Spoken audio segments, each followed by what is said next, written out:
இயேசு கிறிஸ்துவில் அன்புக்குரிய சகோதர சகோதரிகளே,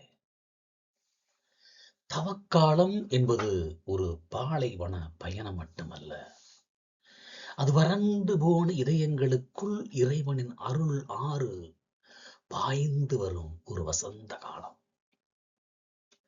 கடவுள் அதன் நடுவில் இருக்கிறார். அது அசைவுறாது.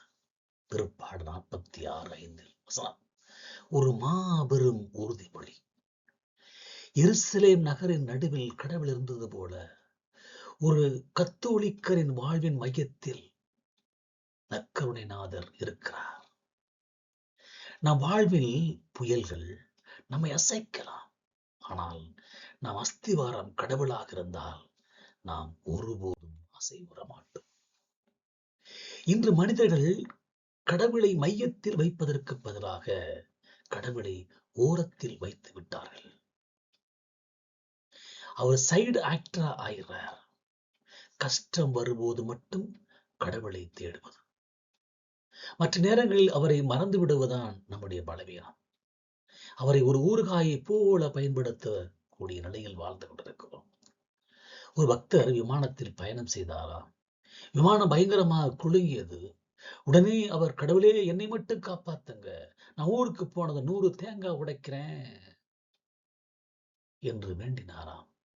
விமானம் மெதுவாக தரை இறங்கியதும் அவர் சொன்னாராம், விளையாட்டுக்கு சொன்னேன் கடவுளே, சீரியஸா எடுத்துக்காதீங்க. இதுதான் நம் நடுவில் இருக்கும் கடவுளை நாம் நடத்தும் விதமாக இருக்கிறது. எசேக்கியேல் 47:8-12 இறைவாக்கட கண்ட அந்த ஆறு கோவிலின் நுழைவாயிலுக்கு கீழிருந்து புறப்பட்டு ஓடுகிறது. அது சாக்கடலில் பாயும் போது அந்த உப்பு நன்னீராக மாறுகிறது. இறைவனின் அருள் பாயும் இடத்தில் சாக்கடல் கூட சர்க்கரை கடலாகும். அதாவது நம்பிக்கையற்ற செத்துப்போன உறவுகள் கூட இறை பிரசனத்தில் உயிர் பெறும். இன்று மனிதன் வாழ்வு தரும் ஊற்றை கடவுளை விட்டுவிட்டு ஓட்டையுள்ள தொட்டிகளை, உலக இன்பங்களை தேடி ஓடுகிறோம். கடவுளை விட்டுவிட்டு உலக இன்பங்களை தேடி ஓடுகிறான் மனிதன். எசேக்கியேல் சொல்லும் அந்த ஆற்றின் மீன்கள் துள்ளி குதித்தன. ஆனால் நாம் இன்று தொழில்நுட்பம், பணம், பதவி என்ற காணல் நீரை தேடி, இன்று ஏஐ என்கிற காணொளிகளை தேடி, பேஸ்புக், இன்ஸ்டாகிராம், ரீல்ஸ் என்ற தாகத்தால் நாம் இறைவனுடைய அந்த ஆன்மீக பிரசனத்தை கொன்று கொண்டிருக்கிறோம். ஒருவன் கடற்கரையில் அமர்ந்து உப்பு நீரை தாகத்திற்கு குடித்துக் கொண்டிருந்தானாம். பக்கத்தில் இருந்தவர் கேட்டார், ஏன் தம்பி உப்பு தண்ணியை குடிக்கிற என்று கேட்டார். அவன் சொன்னான், தாகமா இருக்கு சார், ஆனா பக்கத்தில் இருக்கிற குழாய திருக எனக்கு பயமா இருக்கு சார். இதான் இன்றைய மனிதன். அருளூற்றாய கடவுள் அருகில் இருந்ததும் நாம் பாவத்தின் உப்பு நிறைத்தான் தேடி அலைந்து கொண்டிருக்கிறோம். இந்த தவ காலத்தில் அந்த உயிர் தரும் ஆற்றலை பெற என்ன வழிகள்? 3 வழிகளை பார்க்கலாம். ஒன்று, தந்தையின் ஆற்றல் நாம் அறிவில் இல்லை, நாம் பணிவில் இருக்கிறது. எசேக்கியேல் கண்ட ஆறு முதலில் கணுக்கால் அளவு, பின் முழங்கால் அளவு, பின் நீந்த வேண்டிய அளவு உயர்ந்தது. நாம் எவ்வளவு தூரம் இறைவனுக்குள் மூழ்கிறோமோ அவ்வளவு தூரம் அவர் வல்லமை நம்மிலே பெருகும். இரண்டாவதாக, கத்தோலிக்க வாழ்வின் ஊற்று நற்கருணை. எசேக்கியேல் கண்ட ஆறு கோவிலிருந்து புறப்பட்டது. திருப்பலியில் நாம் பெரும் நற்கருணை தான் நம் அன்றாட போராட்டங்களுக்கு தேவையான குளுக்கோஸ். ஆனா நிறைய பேர் திருப்பலிக்கே போறதில்லையே, வருஷக்கணக்கில் போறதில்லையே. ஆறு ஒரே இடத்தில் இருந்தால் அது குற்றையாகி நாற்றம் பிடிக்கும். அது பாய வேண்டும். கடவுளின் அன்பை பெற்றுக்கொண்ட நாம் அதை மற்றவர்களுக்கு பகிர வேண்டும். அந்த ஆற்றின் கரையில் எல்லா வகையான பயன் தரும் மரங்களும் வளரும் என்று எசேக்கியேல் 47:12 நாம் படிப்பது போல மற்றவர்களுக்கு நிழல் மரங்களாக நாம் மாற வேண்டும். ஆற்றின் 4 நிலைகளை ஒரு ஆன்மீக வளர்ச்சியின் படிநிலைகளாக நாம் பார்க்க முடியும். இறைவனின் பிரசனம் என்ற ஆற்றில் நாம் எவ்வளவு தூரம் மூழ்கி இருக்கிறோம் என்பதை அளவிட ஒரு சிறந்த கருவியாக இது கொடுக்கப்படுகிறது. முதலிலே கணுக்கால் அளவு, ஆங்கிள் டீப், அதாவது பெயரளவு கிறிஸ்தவமாக இருக்கிறோம். தூதன் அளந்த முதல் 1000 முழத்தில் நீ கணுக்கால் அளவு இருந்தது. அது ஒரு ஆரம்ப நிலை. நாம் ஞாயிறு பூசைக்கு மட்டும் போகிறோம், கடமைக்காக ஜெபிக்கிறோம். நம்முடைய கால் இன்னும் தரையில் தான், உலகத்தில் தான் பலமாக ஊன்றி இருக்கிறது என்பதுடைய அடையாளம். ஒரு பக்தர் சொன்னாராம், சாமி, நான் ஒரு நாளைக்கு 10 நிமிஷம் ஜெபிப்பேன். ஆனா அந்த 10 நிமிஷம் இன்னைக்கு நைட்டு என்ன குழம்பு வைக்கலாம்னு யோசிப்பேன். இதுதான் கணுக்கால் அளவு பக்தி. கடவுள் இருக்கிறார், ஆனால் நாம் உலக ஆசைகள் தான் அங்கே அதிகமாக இருக்கிறது. வெறும் கால் நினைக்கும் பக்தியிலிருந்து ஆழத்துக்கு போவதற்கு நாம் தயாராக இருக்கிறோமா? ஆழத்துக்கு போனோம் என்றால் இரண்டாவது முழங்கால் அளவு. அது ஜபத்தினுடைய வலிமை. அடுத்த 1000 முழத்தில் நீர் முழங்கால் அளவு உயர்ந்தது. முழங்கால் என்பது ஜபத்தினுடைய அடையாளம். நாம் முழங்காலிட்டு பணியை கற்றுக்கொள்கிறோம். இப்போது நாம் ஓட்டம் குறைகிறது. இறைவன் ஆற்றல் நம்மை தடுக்க தொடங்குகிறது.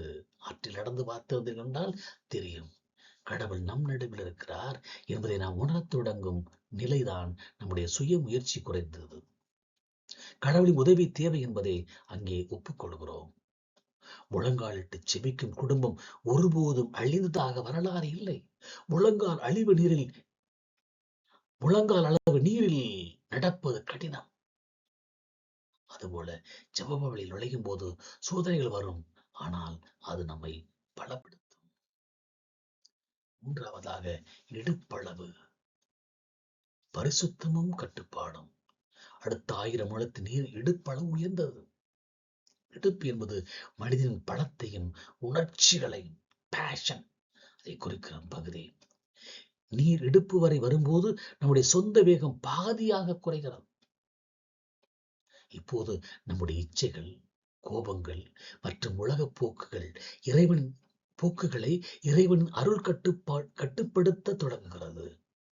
நான் விரும்பியதை செய்வேன் என்ற நிலை மாறி கடவுள் விரும்புவதை செய்வேன் என்ற மனநிலைக்கு நாம் உயர்கிறோம். ஒரு ஊரில் மழை வேண்டி பூசை செய்தார்கள்.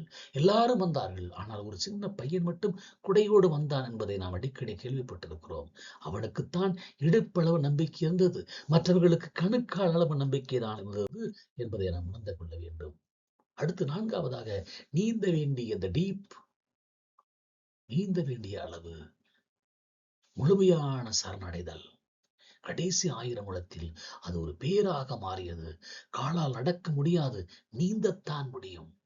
இதுதான் தூய ஆவியினுடைய நிறைவு. இங்கே தரை தட்டுப்படாது. அதாவது நம்முடைய சுய அறிவு அல்லது ஊடக பாதுகாப்பு இங்கே வேலை செய்யாது. முழுமையாக நீரோட்டத்திற்கு, அதாவது கடவுளின் விருப்பத்திற்கு நம்மை ஒப்புக் கொடுக்க வேண்டும். நீந்துவனுக்கு திசை கிடையாது என்பார்கள். ஆறு எங்கே கொண்டு போகிறதோ அங்கே போவான். இதுதான் புனிதனுடைய நிலை. இனி வாழ்வது நான் அல்ல, கிறிஸ்து என்னிலே வாழ்கிறார் என்று தூய பவுல் சொன்னார். எசேக்கியேல் சொல்கிறார், தாராளமான நீர் பாயும் இடமெல்லாம் உயிர் உண்டாகும். நாம் கடவுளுக்கு முழுமையாக மூழ்கும் போது மூழ்வதன் வழியாக மற்றவர்களுக்கு வாழ்வதற்கு ஊற்றாக நாம் மாற முடியும். எசேக்கியேல் 47:12 அழகான காட்சியை விவரிக்கிறது. ஆற்றின் இருகரையிலும் எல்லா வகையான பலன் தரும் மரங்களும் வளரும். அவற்றில் எல்லாம் கனி தரக்கூடிய மரங்களாக இருக்கும். அவற்றின் பழங்கள் உணவாகவும் இலைகள் மருந்தாகவும் பயன்படும். கடவுளின் ஊற்றிலிருந்து ஆற்றலை பெற்றுக் கொண்ட ஒரு கத்தோலிக்க கிறிஸ்தவன் சும்மா இருக்க முடியாது, சமரசம் செய்ய முடியாது, எனக்கு நேரமில்லை என்று சொல்ல முடியாது. அவன் மற்றவர்களுக்கு மருந்தாக மாற வேண்டும். தவக்காலத்தில் நாம் எப்படி ஆன்மீக மருந்தாக, தி ஸ்பிரிச்சுவல் பார்மசியாக மாறலாம் என்பதை சற்று நாம் தியானிப்போம். கனிதரும் மரங்கள் உணவாகும் அன்பு. ஆற்றின் ஓரம் இருக்கும் மரங்கள் எப்போதும் பசுமையாக இருக்கும். அதே போல கடவுளின் பிரசனத்தில் நிலைத்திருக்கும் நாம் மற்றவர்களின் பசியை தீர்க்கும் கனிகளாக மாற வேண்டும். பசி என்பது வயிற்று பசி மட்டுமல்ல, அன்பிற்காக, அங்கீகாரத்திற்காக இயங்கும் மனப்பசியும் கூட. உங்கள் இன்சொல் ஒருவருக்கு உணவாக அமையட்டும். நாம் வயிற்று பசிக்காக மட்டும்தான் உழைக்கிறோம். அன்பு பசி, அதிகார பசி, பாசத்திற்காக, அரவணைப்பிற்காக, புரிந்து கொள்வதற்காக, ஏற்றுக்கொள்வதற்காக, இப்படி எத்தனையோ இருக்கிறது. ஒருத்தர் எப்போதும் மற்றவங்களை பற்றி புகார் சொல்லிக் கொண்டே இருப்பார். சாமி, அந்த மரம் பழமே தரமாட்டேங்குது அப்படின்னு சொல்லுவார். ஆண்டவர் கேட்டார், நீ எப்போ கடைசி அந்த மரத்துக்கு தண்ணி ஊத்துன அப்படின்னு. நாம் மற்றவங்கிட்ட கனியை எதிர்பார்க்கிறோம். ஆனா நாம அன்பை தண்ணியா ஊற்ற மறுக்கிறோம். அன்பு என்கிற தண்ணீரை ஊற்ற மறுக்கிறோம். இரண்டாவதாக, மருந்தாக இலைகள் காயங்களை ஆற்றும் கருணை வழியாக. எசேக்கியேல் கண்ட அந்த மரத்தின் இலைகள் நோய்களை குணமாக்கும். இன்று உலகம் மன அழுத்தத்தாலும் கவலைகளாலும் கசப்புணர்வு காலம் நோய்வாய்ப்பட்டு கிடக்கிறது.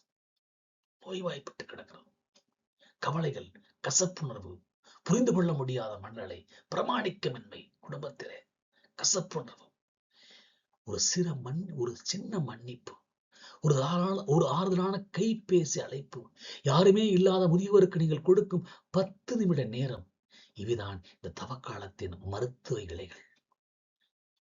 கோபத்தினால், பொறாமையினால், தவறாக புரிந்து கொள்வதனால், சண்டைக்கு பிறகு ஒரு அலைபேசியில் அலோ எப்படி இருக்கிற, சாரி, மன்னித்துக்கொள் என்று சொல்லக்கூடிய வார்த்தைகள் தான் அந்த மருத்துவ இலைகள். திருப்பாடல் 46:1 சொல்வது போல, கடவுள் நமக்கு தஞ்சமும் வலிமையாக இருக்கிறார். இடுக்கணுற்ற வேளையில் அவர் துணையாக இருப்பார். அந்த துணையை நாம் பிறருக்கு பிரதிபலிக்க வேண்டும். நாம் ஏன் அழிகிறோம்? தவக்கால எச்சரிக்கை கொடுப்பது என்ன? இந்த மனிதர்கள் கடவுளின் நன்னீர் ஊற்றை நம்பாமல் உலகம் தரும் உப்பு நீர் மருந்துகளை தேடுகிறார்கள். கடவுள் தரும் நன்னீரை விரும்புவதில்லை. அங்கே உலகம் தரக்கூடிய உப்பு நீரைத்தான், மருந்துகளைத்தான் தேடுகிறார்கள். உலகம் சொல்லும் மருந்து என்ன? பழி வாங்கு, அதுதான் உமக்கு நிம்மதி தரும். பழிக்கு பழி. தந்தை சொல்லும் மருந்து என்ன? மன்னித்து விடு, அதுதான் உனக்கு விடுதலை தரும். ஒருத்தர் தலைவலியின் டாக்டர் போனார். டாக்டர் ஒரு மாத்திரை கொடுத்து, இதை போட்டுட்டு 1 மணி நேரம் நிம்மதியா தூங்குங்க அப்படின்னு சொல்லுகிறார். அவர் வீட்டுக்கு வந்து மாத்திரையை போட்டுட்டு தூக்க வரலன்னு போனை எடுத்து மற்றவங்களை சண்டை போட ஆரம்பிச்சிட்டார். அப்புறம் எப்படி தலைவலி போகும்? நாமளும் அப்படித்தான் பாவ சிங்கத்திடம் செஞ்சுட்டு வந்தவிடம் மறுபடியும் பழைய பகையை வளர்த்துக்கிட்டா அந்த மருத்துவ இலை எப்படி வேலை செய்யும்? அது வேலை செய்ய போவதில்லை. தவக்காலத்தில் அந்த ஆற்றலை தர தந்தை காத்திருக்கிறார். அதை வாங்க நாம் 3 காரியங்களை செய்ய வேண்டும் என்று திரு அவை அழைக்கிறது. 1, மரத்தின் வேர் ஆற்றில் இருந்தால் அது வாடாது. ஜெப வாழ்வை, பிரேயரை ஆழமாக்க. சாக்கடலே நன்னீராக மாறும்போது நம் இதயத்தில் இருக்க கசப்பு மாறாதா? கசப்பு மாறாதா? என்னால் முடியாத ஆண்டவரே, நீர் மாற்றும் என்று அவரிடம் ஒப்புக் கொடுங்கள். கடவுள் நம் நடுவில் இருக்கிறார். அவர் இருக்கும்போது உங்கள் வாழ்வில் அற்புதம் நடக்கும்.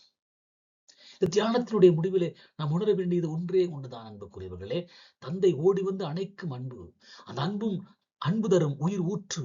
அந்த ஊற்றில் மூழ்கி மற்றவர்களுக்கு மருந்தாக வாழ்வு. இதுதான் கடவுள் என்னும் ஊற்று பாயும் இடமெல்லாம் உயிர் உண்டாகும். உங்கள் குடும்பத்தில், உங்கள் பணியிடத்தில், உங்கள் இதயத்தில் அந்த ஆறு பாயட்டும்.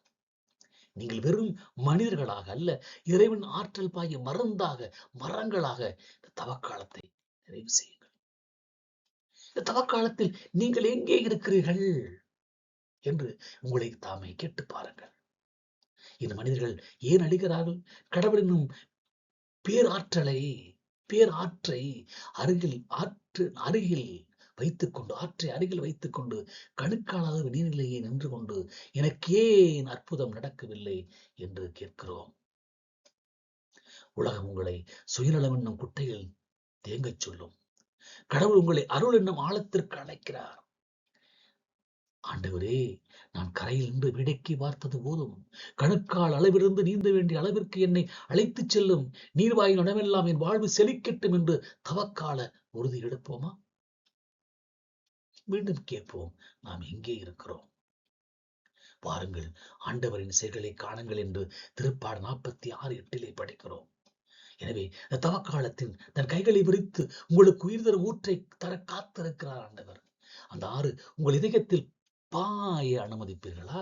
அல்லது உழந்து போன உலக இன்பங்களில் உலர்கின்றீர்களா? கடவுள் நம் நடுவில் இருக்கிறார். அவர் இருக்கும்போது நாம் ஏன் கலங்க வேண்டும்?